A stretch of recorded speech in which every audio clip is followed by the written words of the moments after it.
Hi, I'm Eva Pohler. I just wanted to pop in and make a quick response video to an excellent video essay that was created by Alexandra and posted about 6 or 7 days ago on YouTube, asking the question if Greek myth retellings are problematic. And she raises a number of interesting questions that prompted a bunch of comments, over 1,000 comments on her YouTube channel, and I'll link to that below. Asking questions like if corrective retellings in which marginalized characters like women and minorities are given different roles than the original myths, what this does to them, what this means to the ancient myths, what this means to modern Greeks, and also asks the question that I'm even more concerned with, which is, do non-Greek writers commit the sin of cultural appropriation with their Greek myth retellings? And this is something I wish I would have thought about a long time ago, because I have been obsessed with Greek mythology since I was a little girl. Although I have Greek ancestry in my DNA, I'm otherwise a non-Greek American who has been taught Greek mythology since elementary school and never really considered it something other than my own to talk about. I mean, I understood that it came from the ancient Greeks, of course, but Aristotle and Plato and Socrates and all the Greek thinkers were such an integral part of my education that it seemed part of my culture too. And so I am wondering about this idea of cultural appropriation. I don't want to be disrespectful to others, especially to Greeks, but I am curious what you think about this. I mean, do we cancel Rick Riordan for writing Greek mythology and placing the center of the Pantheon at the Empire State Building? I really don't think so, because I think he was writing to a primarily American audience, and he was an educator who was already teaching these myths to his students and found a more interesting way to help convey the various personalities that populate Greek myths.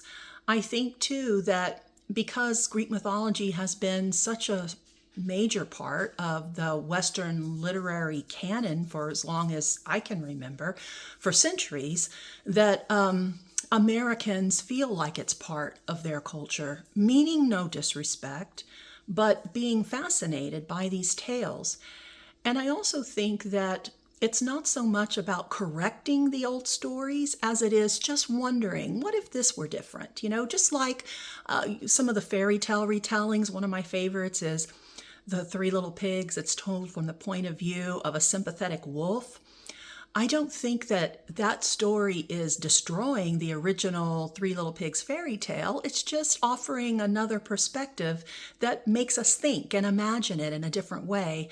And that's what I've tried to do with my Greek myth retellings. I'm definitely not wanting to be disrespectful to the old versions. I'm just wondering, what if this were different? So, for example, in my most recent Greek myth retelling on Athena, I wondered, what if she was a virgin goddess because the person she loved was unattainable? And what if that person was Prometheus? And what if, after a tragic love story, they reconnected in modern times and got there happily ever after? I'm not trying to change the essential character of Athena. I'm just wondering, having questions that have inspired this story that I thoroughly enjoyed writing and hope that my readers will enjoy, without it being disrespectful to Greeks and to Greek mythology. I also began this journey maybe a decade and a half ago, wondering about Thanatos after watching a movie, Meet Joe Black, starring Brad Pitt and Anthony Hopkins, about death having a holiday, and the Greek mythology obsessed person that I was wondered how that story would have been different if it would have been based on Thanatos, the Greek embodiment of death. And so I reimagined Meet Joe Black from this Greek perspective. Anyway, I'm wondering what you think. Am I guilty of doing something unethical? Am I appropriating Greek culture in a way that's disrespectful?